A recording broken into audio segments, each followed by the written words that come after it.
Proclamación del Santo Evangelio según San Lucas.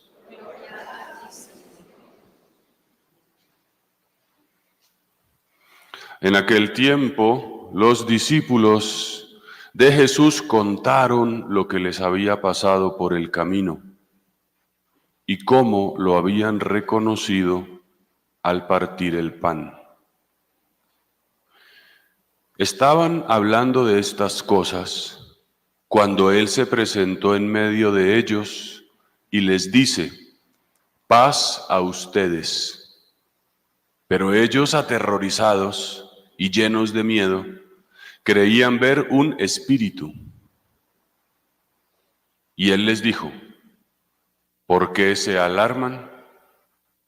¿Por qué surgen dudas en su corazón? Miren mis manos y mis pies. Soy yo en persona. Pálpenme y dense cuenta de que un espíritu no tiene carne y huesos, como ven que yo tengo. Dicho esto, les mostró las manos y los pies.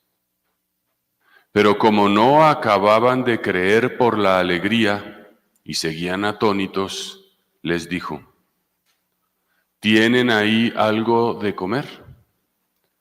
Ellos le ofrecieron un trozo de pez asado.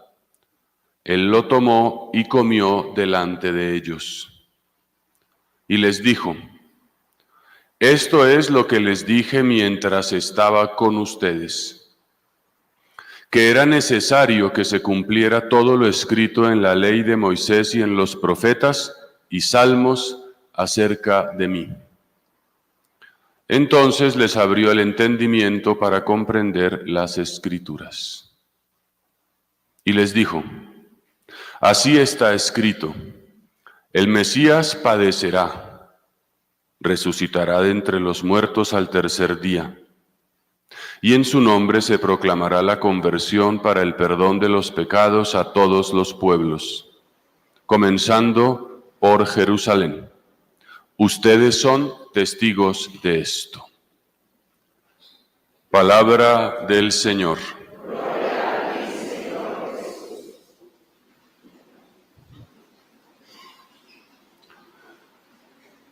Sobre este Evangelio tengo 3 ideas para compartirles: la asamblea, el cuerpo y la palabra. La asamblea, el cuerpo y la palabra. Este relato que acabamos de escuchar está en el capítulo 24 de Lucas, que en el texto inmediatamente anterior relataba la famosa aparición a los discípulos de Emaús. Recordamos esos 2 hombres, uno de ellos llamado Cleofás, que iban de Jerusalén hacia su aldea decepcionados porque habían crucificado a aquel que creían que iba a ser el Salvador. Jesús se les aparece, les habla, les explica las Escrituras, les reprocha, y en una encrucijada, llegando a su casa, hace ademán de despedirse, y ellos, pensando que es noche, que ya es peligroso, le invitan a comer, a quedarse con ellos, y él acepta. Y luego ellos lo reconocen, y él desaparece. Este antecedente es relevante porque esos discípulos ya estaban en su casa, estaban guardaditos después de una aparición. Y aquí dice Lucas que los discípulos contaron lo que les había pasado, porque dice el Evangelio que esos mismos, apenas Jesús desapareció de su vista, se regresaron a Jerusalén de noche. Lo que antes era difícil, ahora es fácil.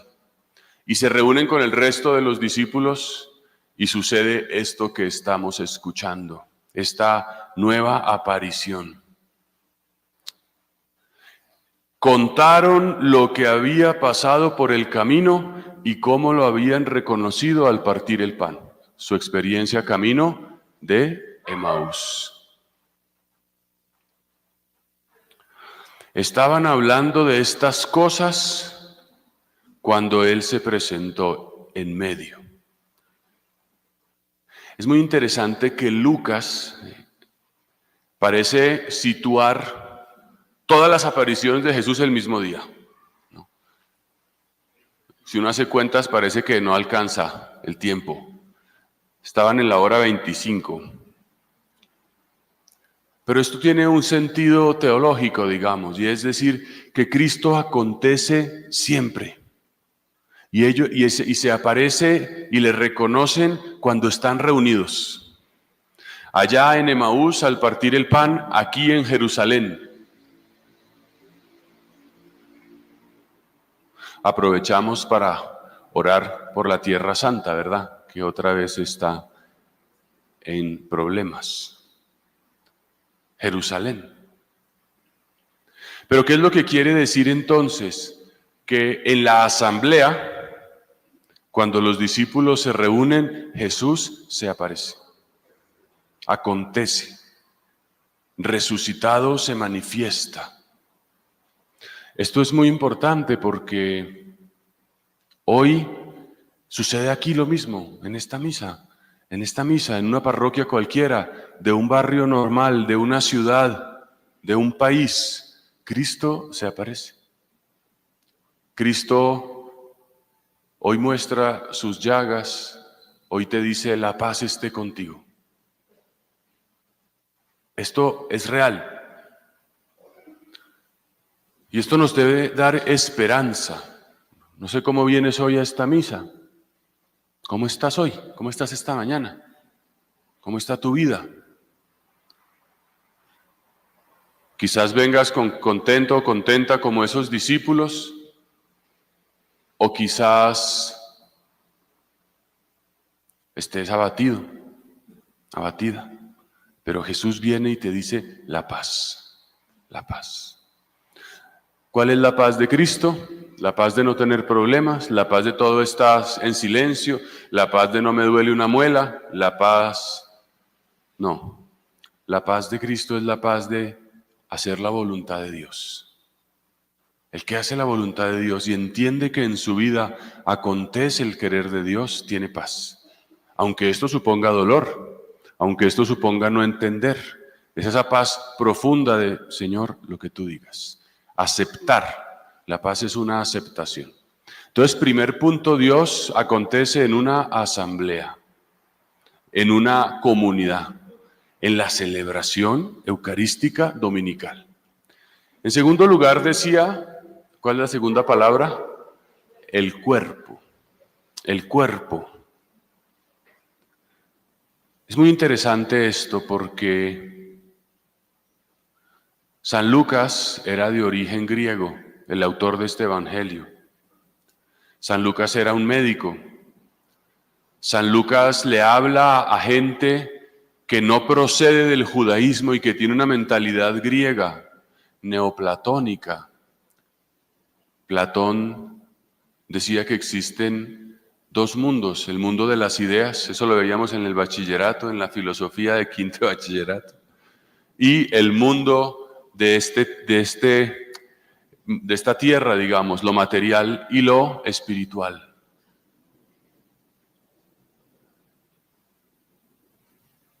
Y entonces entendía el cuerpo como una cárcel, ¿verdad? Y la muerte como una liberación de una cárcel, para ir a ese mundo trascendente. Los griegos creían que las almas de la gente quedaban deambulando una vez se separaban del cuerpo y podían aparecerse. Homero relata apariciones. Me parece que es Aquiles el que se le aparece a Ulises y le habla como un fantasma. Fantasmas. La novedad y la característica de la mentalidad judeocristiana es que el ser humano no tiene dos componentes aislados, antagónicos, que compiten, alma y cuerpo, sino hay una unidad, una sola realidad. Y por eso la realidad del cuerpo es tan importante.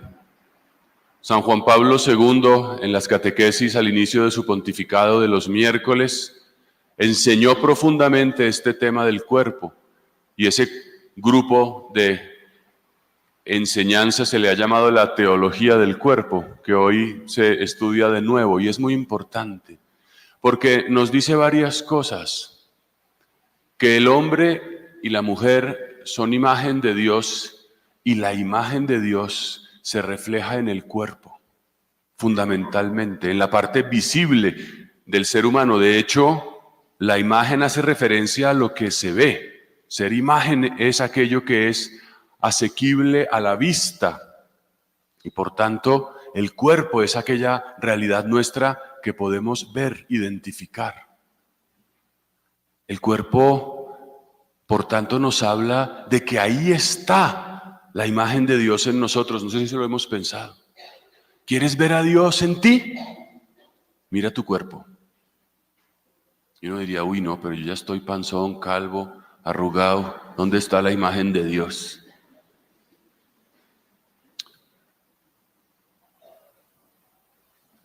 Está efectivamente más allá de una superficial consideración estética en la constitución más profunda nuestra, ¿verdad? Tenemos un carácter sexuado en el ser hombre, en el ser mujer. Tenemos miembros, manos. Fíjense que Jesús dice, miren mis manos y mis pies. ¿Quieres ver a Dios? Mira tus manos. Mira tu rostro. Mira lo que eso habla. Esto me parece muy relevante porque me parece que nuestro mundo nos engaña y nos hace tener una sensibilidad un poco sesgada y yo diría hasta tergiversada.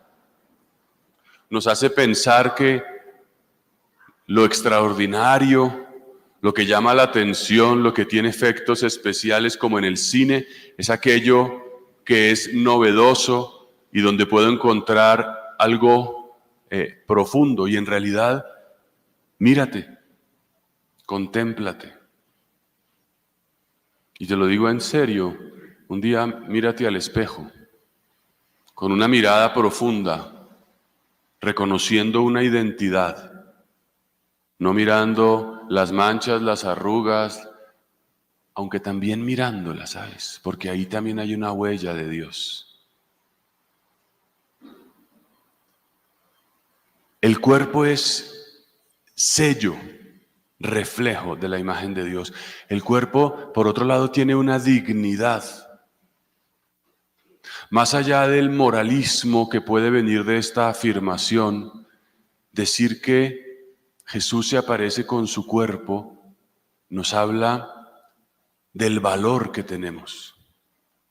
El primer lugar donde podemos ver el valor nuestro es en nuestro cuerpo. No sé si a veces lo miramos así.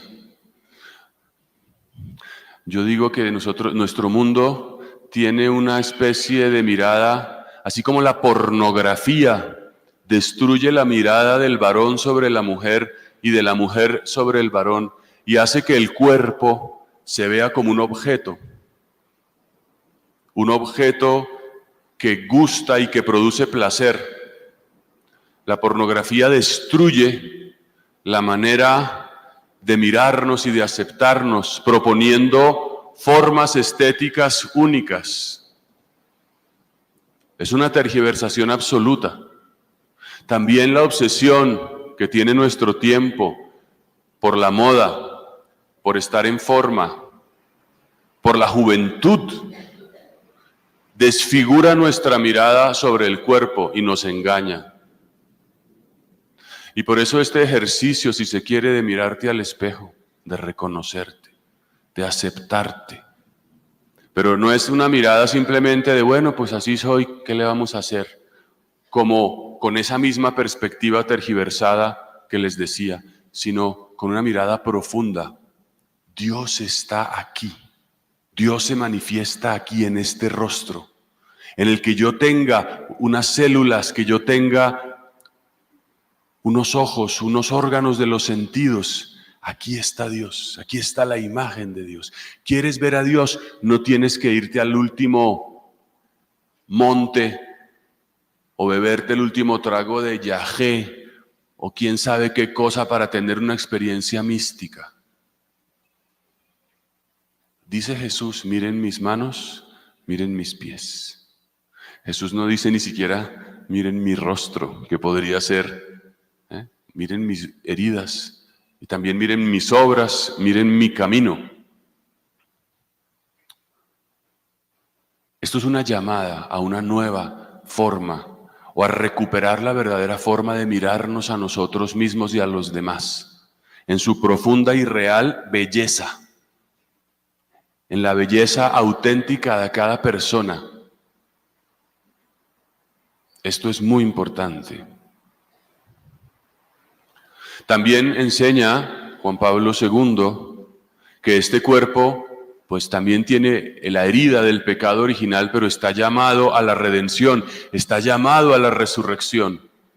O sea, este cuerpo nuestro está llamado a resucitar como el de Cristo. Eso es lo que la fe proclama. Diremos dentro de poco, creo en la resurrección de los muertos y en la vida eterna.